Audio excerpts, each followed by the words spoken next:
Why is it good to learn an Indigenous language if you live and work in the top end? And especially if you're involved in a kind of a helping profession or Christian ministry, something like that. There's a label that I use to describe Aboriginal Australia. It's the fourth world. We've heard about the first world. We've heard about, well, some of us haven't heard any more about the second world. It was the world of communism back in the time of the Cold War. We've heard about the third world.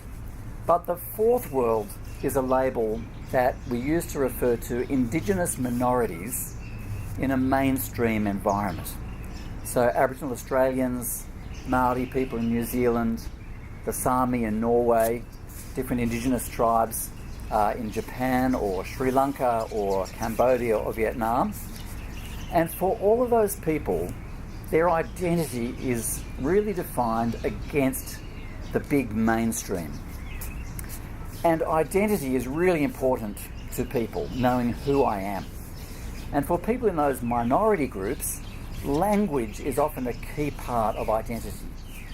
For Aboriginal people that I know in the top end, the fact that they're an Orobo speaker, or a Rimbarnga speaker, or a Barada speaker, or a Creole speaker, those things are really important for their identity.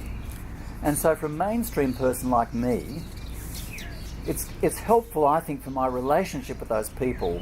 Instead of saying, you've got to come all the way towards me, I'm prepared to do something, as much as I can, to take a step in your direction. One way of expressing that is by taking your language seriously, making some attempts to speak your language. Maybe I'll never be fluent in it. Maybe I won't ever really get a long way in understanding conversationally. But the fact that I'm prepared to take some little step means that I'm respecting your identity.